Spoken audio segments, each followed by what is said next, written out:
Our infinite universe is brimming with strange, violent, and potentially life-transporting phenomena. Imagine cosmic portals where objects could disappear, be ejected, or escape to some other place in space or time. They are tickets to oblivion, for the most part. Either you get shredded in a black hole, you get transported to another part of the universe in a wormhole, or you get obliterated by the gusher of a white hole. Blast off to the warped side of the universe as scientists search for black holes, white holes, and wormholes. Are they frivolous fantasies or a science fact?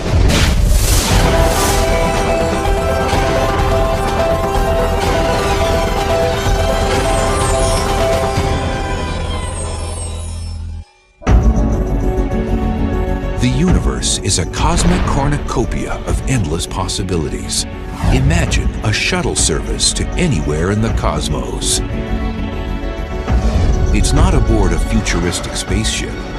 It's a galactic ride through a wormhole, a theoretical tunnel providing shortcuts through space and time.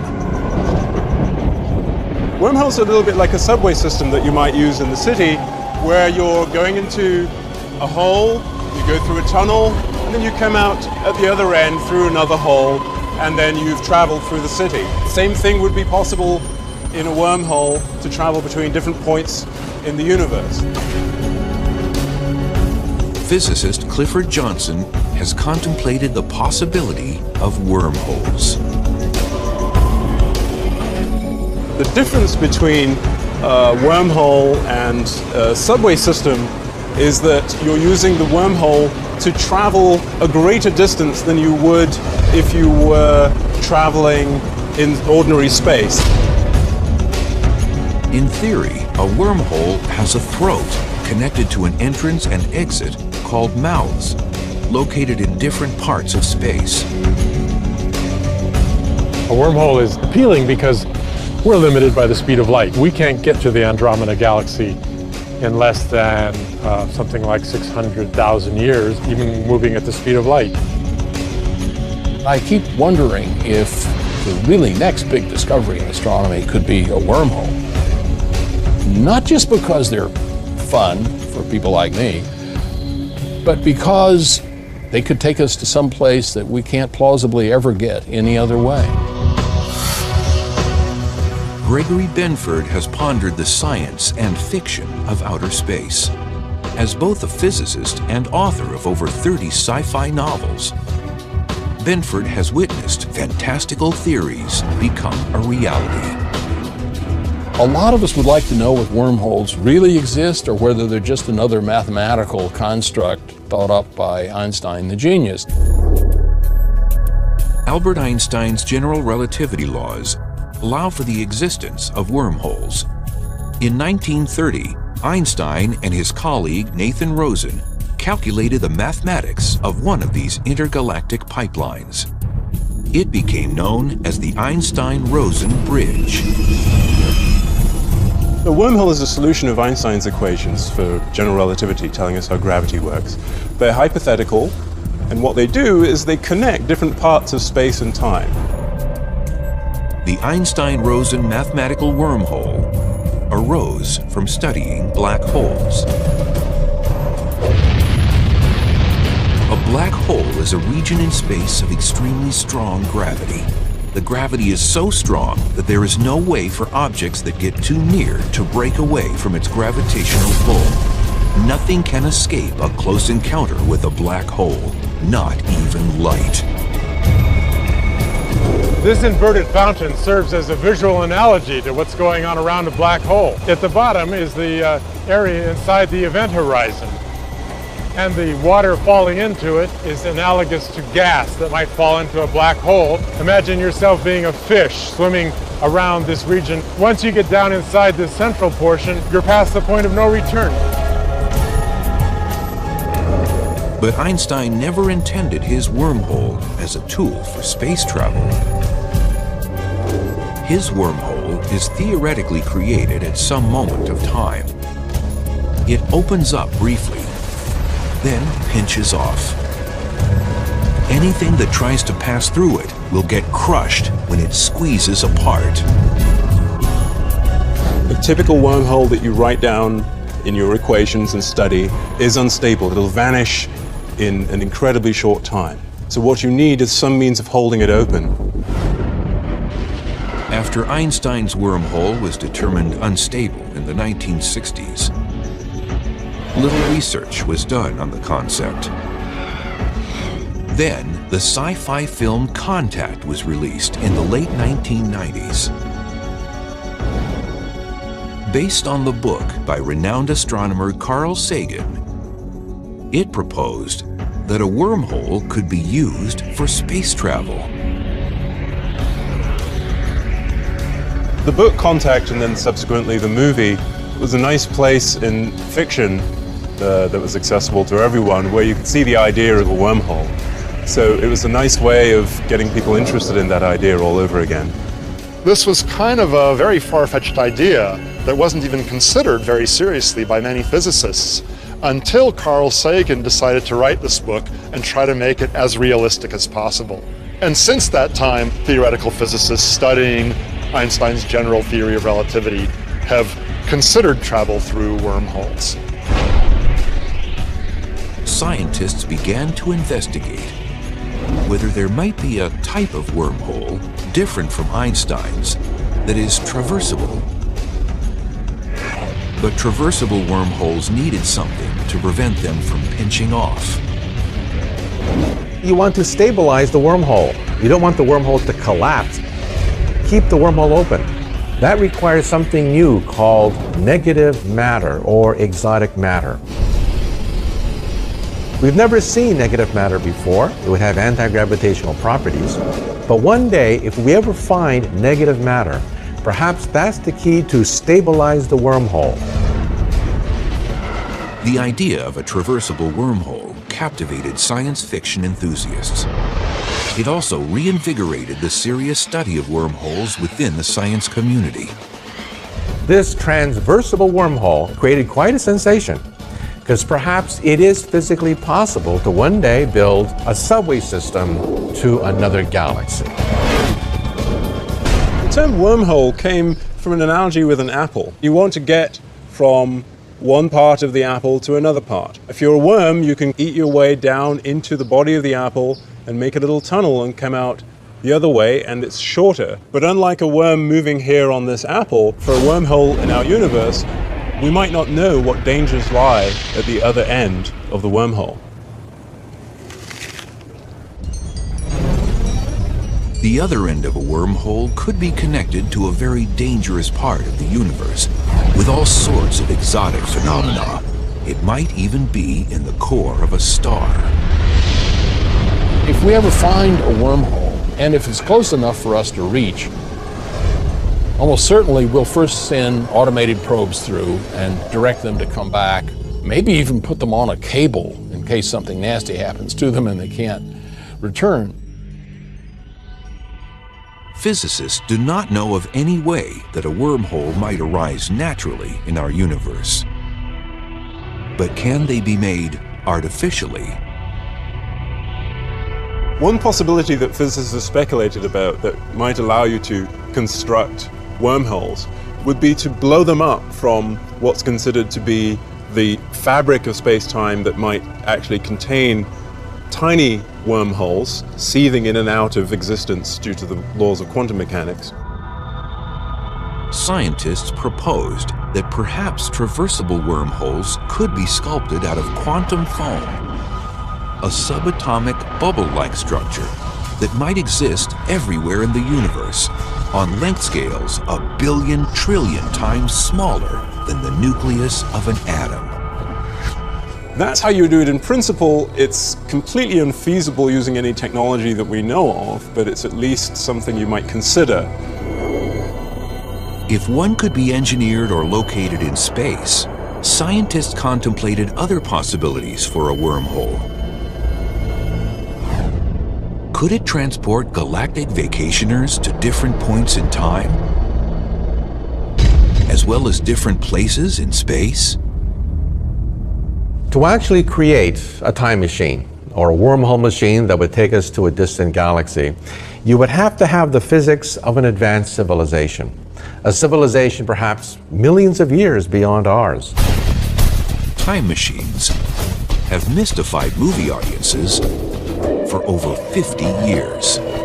Gentlemen, I am talking about traveling through time in a machine constructed for that very purpose. But could a wormhole be used for such travel?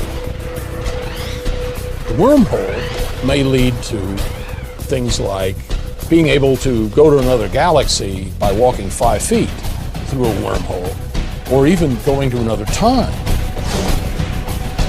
But wormholes as time machines pose unsettling questions. In the distant future, will Earthlings be able to travel to the past and perhaps change history?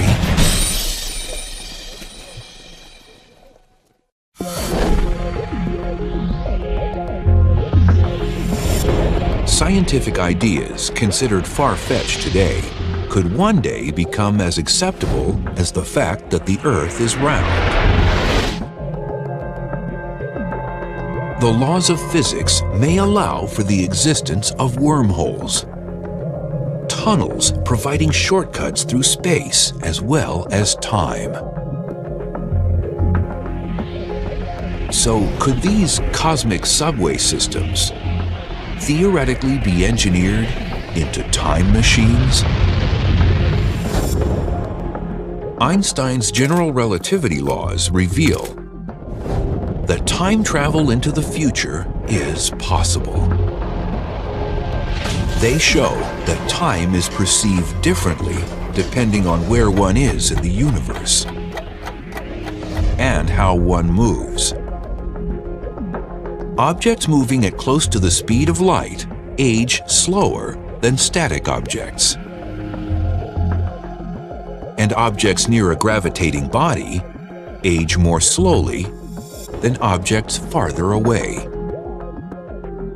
Clocks run at different rates in different gravitational fields. The stronger the gravitational field, the more slowly time passes relative to someone out in space where there's no gravitational field. On Earth here, on the surface, our clocks run slightly more slowly than clocks high up in the sky. So an example of this is that the clocks in the GPS system of satellites run a little bit more quickly than the clocks here on Earth because they're in a weaker gravitational field. And the scientists and engineers developing the GPS system had to take into account the different rate at which clocks run. If they hadn't done that correctly, then your GPS system wouldn't work. If you were taking a trip from Los Angeles to New York, you'd end up somewhere in Massachusetts. Forward time travel has been tested using highly precise atomic clocks. Scientists have placed one clock on the ground and another in a rocket flying high above the Earth. The two were compared using radio signals between rocket and ground. The clock on the rocket ticked faster. Here on Earth, my clock is running more slowly compared to someone in a rocket ship somewhere further away from Earth. So their clock is moving more quickly, they're going to the future faster. Physicists have studied whether wormholes could provide travel not only to the future, but also to the past. If there was a wormhole with one mouth near Earth and the other in the center of our galaxy, the rate of flow of time will be different at the one mouth than at the other when compared through the external universe. But when looking directly through the wormhole, the rate of flow of time appears to be the same. This difference in their relative ticking rates, as viewed externally versus viewed through the wormhole, would convert the wormhole into a time machine. What that means is that by entering a wormhole, you could leave here today and come out the other end of the wormhole hundreds or thousands of years earlier.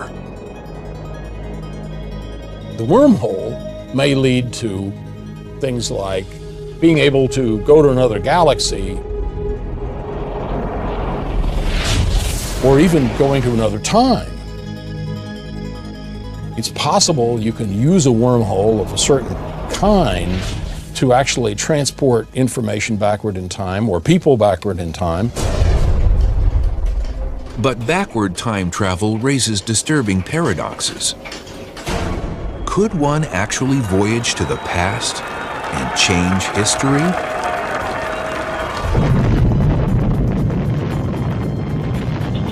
One of the problems with traveling backwards in time is that it produces various paradoxes. The most famous of this is the grandfather paradox. This says that if I have a time machine, I could go back in time and I could kill my grandfather, who would then never have had my father, who would never have had me, I would never have been born.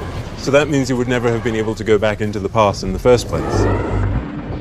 Or, let's say you go backwards in time and meet your teenage mother before you're born. And then your teenage mother falls in love with you. Then how can you be born if your teenage mother spurned your father and fell in love with you instead? The practical problems are enormous. But one day, if somebody knocks on your door and claims to be your great-great-great-great-great-great-great-granddaughter, someone from the future going backwards in time to meet her illustrious ancestor, don't slam the door.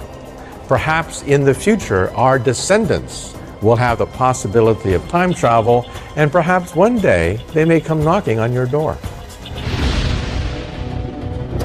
Backward time travel has ignited a myriad of science fiction scenarios. If that machine can do what you say it can, destroy it, George, before it destroys you. If the laws of physics permit wormholes, then how can those laws deal with the danger of changing history? One possibility is that the laws of physics allow you to do backward time travel as long as it leads to a self-consistent universe, that in some sense the history is not changeable. You can't go backwards and change things, which would stop you from having been created in the first place, for example, in the grandfather paradox. For now, forward or backward time travel through a wormhole remains in question, and some scientists think that any attempt to create a wormhole time machine may destroy the wormhole. What actually happens when you try and make that wormhole into a time machine is that as soon as it starts connecting different times, you get a pileup of radiation so intense that it destroys the entire wormhole, thus stopping you from making that wormhole into a time machine. This seems to be a sign that maybe this is the way nature protects itself, using the laws of physics, from ever producing paradoxes and strange things that time machines seem to suggest. Wormhole travel is really iffy because you have to know a lot about the wormhole so that it doesn't do unpleasant things like, for example, turn you into a big ball of gas all of a sudden. Because the gravitational stresses that support the wormhole are plausibly quite strong. The idea of a wormhole is not something that we can point to and say that's impossible. It would be absurd to say we can't do that ever, because we're dealing with powers, energies, and knowledge that are outside of our current domain. Like a wormhole, there's another phenomenon that has never been discovered. But Einstein's general relativity laws allow for its existence. It's called a white hole. While a black hole is an object into which things are falling and disappearing, rather like a sinkhole, a white hole is doing the opposite. Things are coming out. Things are coming out rather like a fountain. A white hole is like the unicorn, an exotic animal that's never been seen before. A white hole is very similar to a black hole, except it runs backwards. Think of running the videotape backwards. Instead of matter falling into the event horizon, never to come out, matter falls out of a black hole. So it's the opposite, a time-reversed black hole. Black holes, as we know, have now been understood to be out there in our universe. And so you might wonder whether the same thing's true about white holes as well. For example, quasars, when they were first discovered, were thought to be maybe white holes. Why? Because they seem to be producing a huge amount of energy. We now know that that's not the case. Quasars are actually powered by black holes. There's a school of thought that says that anything that can exist must exist somewhere. And if one adopts that school of thought, then at the moment we have to admit that white holes might be out there somewhere. If nature uses white holes, physicists speculate that they could have been an important element in the earliest stages of the universe, maybe even in the formation of the universe itself.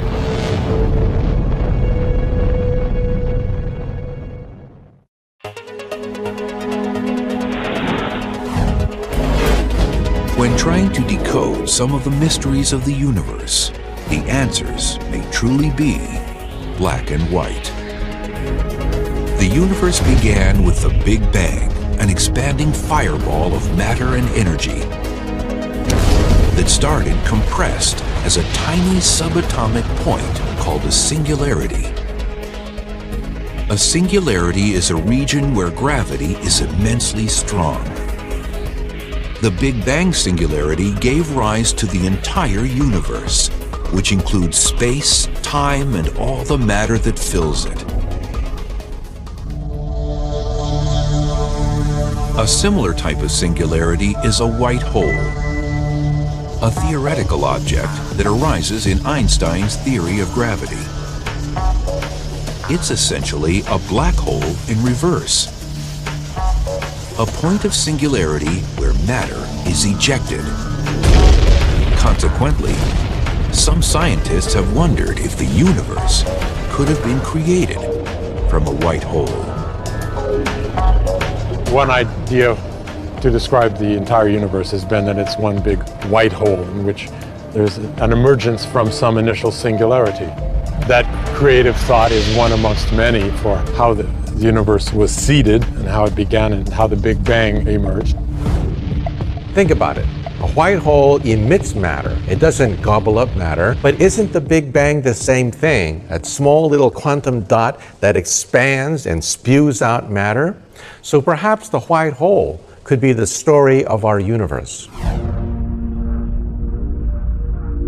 NASA's Wilkinson Microwave Anisotropy Probe, known as WMAP, has measured the radiation left over from the very early universe.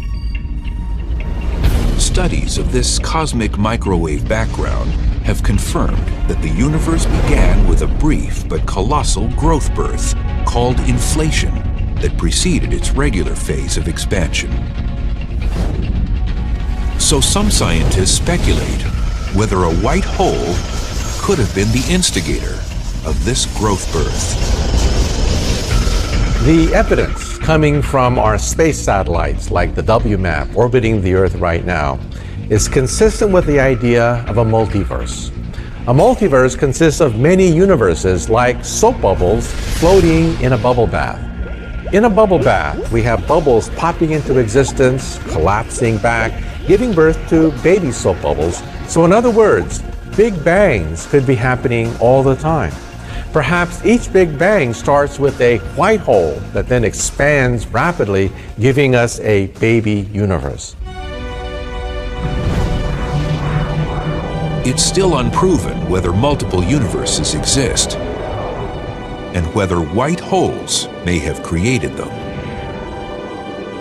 But scientists have shown that some types of white holes, although possible in theory, are highly unstable. They would not survive for very long and may simply collapse to form black holes. Possibly white holes played a role. Perhaps they formed for a very short time, but then being unstable, they collapsed. But even during that period when they were first formed, they may have left some important imprint on the future of the universe. We don't know whether that's true, but it's a possibility. White holes are a nice act of imagination, but I don't think they have any substance yet. They're entirely theoretical objects, but then black holes were that way once upon a time. White holes might or might not have existed at the beginning of the universe. But one thing's certain, black holes are no longer science fiction. They're science fact. Scientists agree these whirling vortexes are born out of the death throes of massive stars. When a sufficiently massive star runs out of fuel, it is unable to support itself against its own gravitational pull. It then collapses inward to form a black hole. Black holes are troublemakers in the evolution of the universe. They can draw matter in, spew it out, reform, reorganize regions of the universe, perhaps part of a galaxy, take up residence at the center, start running the show. They're big muscular things that lumber around and cannot be stopped. Black holes are difficult to detect because they're black. But they can be observed when they interact with something in space, such as in falling gas, which heats up and glows in X-rays. Years ago, black holes were considered to be impossible. We have something called the giggle factor in physics. People used to giggle whenever we talked about black holes. But now we see hundreds, thousands of glorious photographs of black holes. There are at least two types of black holes. One is called a stellar mass black hole, which is approximately 3 to 30 times the mass of our Sun. It's speculated that 100 million of these reside in our Milky Way galaxy and similar numbers in other galaxies. The other is a supermassive black hole that is millions to billions of times the mass of our Sun.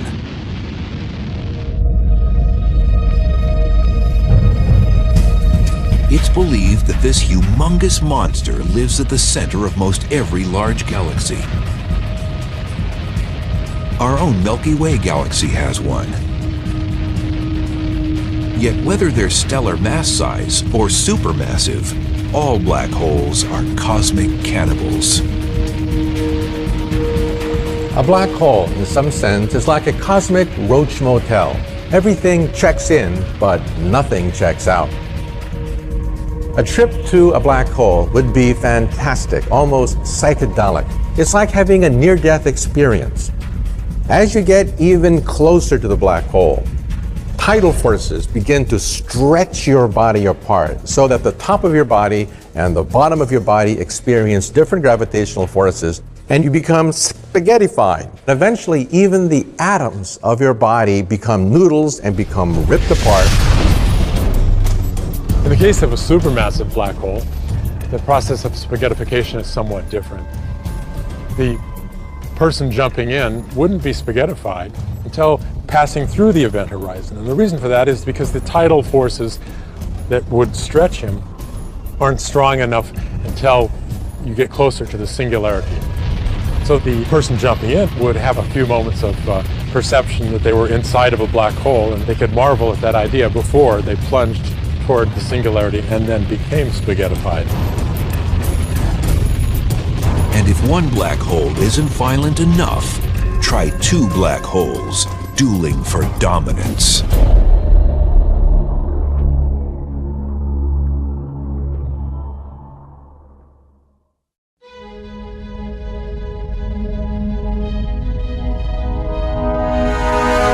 In the vastness of space, black holes occasionally pair off.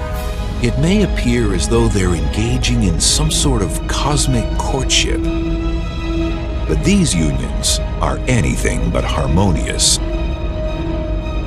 When two black holes get too close, they become trapped by each other's gravity. The two orbit around each other like whirling dervishes. These binary black holes will eventually collide and coalesce. It's believed that Collisions between black holes would be quite common. They would be in orbit around each other and then spiral inwards, and at some point they would coalesce. And that coalescence creates a huge disturbance in space-time.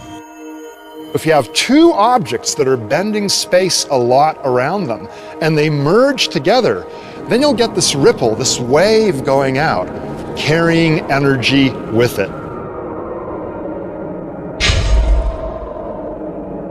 Typically, when black holes collide, they create wild vibrations called gravitational waves, which spread across the fabric of space and time. These ripples would be just like the ripples you would have, say, on the surface of a pond. If you threw a pebble into a pond, it creates a disturbance, and then you see the ripples carrying that disturbance away to far points of the pond. In the past, binary black hole collisions were impossible to identify. Now, scientists have developed gravitational wave detectors to track these vibrations and hopefully catch black hole collisions in the act.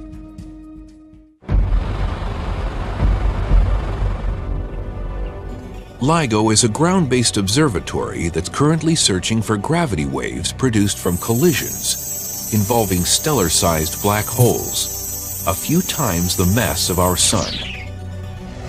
The system uses lasers to measure the motions of mirrors that hang by wires from overhead supports. When two black holes merge together, they'll release these gravitational waves, these ripples in the shape of space. And as the ripples pass by these giant contraptions, they alter ever so slightly the distances between these detectors, and the detectors can actually monitor and see that change in distance. And that's the signature of a gravitational wave coming by. In the future, LISA, a joint NASA and European Space Agency mission, will be able to detect waves from collisions involving supermassive black holes. These impacts occur after two galaxies have merged, and their supermassive black holes sink to the center of the newly formed galaxy and find each other. And if collisions involving two supermassive black holes isn't chaotic enough, try three. In January 2007, US and European satellites actually observed black hole triplets 10 billion light years away in the Virgo constellation. They're actually three quasars, which are luminous objects thought to be powered by supermassive black holes located in the centers of galaxies. This trio is in close proximity to one another. They're only about 100,000 to 150,000 light years apart, which is about the width of our Milky Way. In all probability, the three will eventually engage in a hostile merger. If you take three large black holes brought close together because two big spiral or elliptical galaxies have slammed together, then it's a real free-for-all. And two of them could win the game and throw the third one out. Gravitational interactions between three bodies can lead to the ejection of one of the supermassive black holes from the system. And then you're just left with a binary supermassive pair that will coalesce ultimately. The supermassive black hole that gets ejected is ejected typically with enough speed that it can't carry stars with it. So it becomes a rogue black hole. It's off on its own. Modern science continues to unravel the mysteries surrounding black holes. But for some, one enduring question remains. The deepest question in all of black hole physics is what lies on the other side of a black hole? What happens if you throw the encyclopedia into a black hole? Is all that information lost? We don't know for sure. According to Einstein's general relativity laws, nothing can ever come out of a black hole.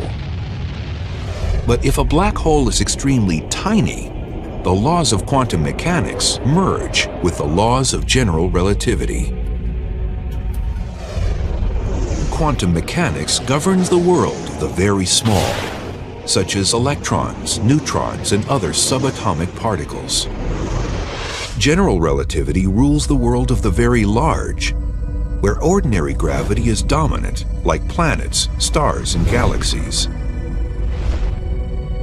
The fact is, when you put together quantum theory with black holes, you find that they aren't completely inert objects that only suck things in and nothing comes out. They actually radiate. The black holes that radiate are called mini black holes, which are much smaller than their stellar mass or supermassive black hole cousins. Celebrated physicist Stephen Hawking proposed that if mini black holes exist, they must emit radiation, which has been named Hawking radiation. It is believed this radiation will cause a tiny black hole to evaporate and potentially disappear. Hawking gave mathematical evidence that when a tiny black hole forms and then evaporates, some of the information that went into the black hole never comes back out. This startling prediction caused a firestorm among physicists because the laws of quantum theory insist that information can never be completely destroyed. Essentially, the world split into two camps. Those who believed that Hawking's calculation was really it, and the other camp that said, well, Hawking's calculation needs refining. String theory and other theories seem to suggest that the information is actually preserved. It just comes out very subtly. The question of what happens to the information that goes inside a black hole is, I think, not fully settled. The chemical composition of the objects that went into the black hole and other aspects of them, their color, their temperature, etc., etc. We don't really know what happens to that information. It appears unlikely that scientists could venture inside any black hole and return back home in one piece to report their findings. But a worldwide collaboration of scientists may be on the verge of the next best thing: manufacturing tiny black holes right here on Earth.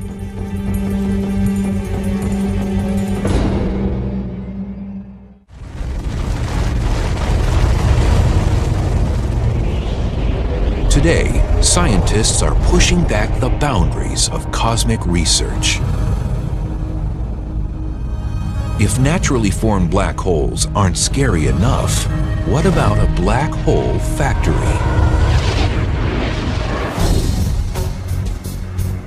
In Switzerland, at the physics laboratory called CERN, scientists have built the Large Hadron Collider, the biggest, most complex science experiment ever constructed. It's a particle accelerator, 17 miles long and the weight of 5 jumbo jets. It's capable of crushing subatomic particles together to replicate the energies that existed microseconds after the Big Bang. This particle collider was designed and built to study important questions in fundamental particle physics. But it will cram so much energy together that if physicists are lucky about how nature works at those energies, it could also produce tiny black holes. We might be able to see microscopic black holes being formed in these high-energy collisions, and those black holes would then be amenable to study. They would rapidly evaporate. We'd be able to study their decay products and understand physics of quantum gravity in the laboratory, which is something that we never dreamed we'd be able to do in our lifetimes. But the possibility of manufacturing mini black holes has roused suspicion and fear. Could they escape the Earth's gravity and eventually devour our planet? cosmic rays from outer space hit the Earth all the time, perhaps with more energy than these mini black holes. So these mini black holes are harmless. They're not going to eat up the Earth. They are not a doomsday device. A similar mini black hole scare happened in the United States. In Brookhaven, New York, a smaller collider experiment is already underway. The relativistic heavy ion collider, better known as RHIC, is an underground pipeline where gold atoms collide together at 99.9% the speed of light. When the experiment began in the year 2000, news spread that these head-on impacts created black holes. The laboratory, which is very responsible, decided it needed to respond to this and reassure people, so it convened a group to look at this. And what that group found was that these kinds of collisions had been happening in outer space, and that had never caused a problem. Theoretically, we produce conditions in these collisions which should mathematically give some similarity to the theory that surrounds black holes. But in practice, we're completely safe. There's no way that any black hole that could be a concern could be produced here at RHIC. Well, RHIC certainly is not capable of producing a black hole of any kind. There is not enough mass which is being created here by many orders of magnitude. Although RHIC cannot create mini black holes, scientists can go through the ashes of these particle collisions to learn about the early moments a few microseconds after the Big Bang. So we can use this knowledge to gain a better understanding of what happened shortly after the Big Bang, including the possibility of primordial black hole formation. The particle collision experiments in Switzerland and in the US may not produce life-threatening black holes, but they could give several important clues about whether information comes back out of a mini black hole and even how the universe began. They do provide a laboratory to see how far we can push Einstein's theory until all hell breaks loose and the equations collapse. And that's why we think that mini black holes could be a key to going beyond Einstein. Physicists will continue to probe into the mysteries still surrounding black holes. They will also remain on high alert for any signs of the elusive wormholes and white holes. The search for the next frontier marches on. White holes, wormholes, black holes are tickets to oblivion for the most part. None of these are places that you want to take your summer vacation near. And these tickets will cost a lot to even find. These objects are hard to observe in the universe, and only one of them do we really pretty much know is there, the black hole. The others may be entirely hypothetical. They may be the unicorns of astronomy.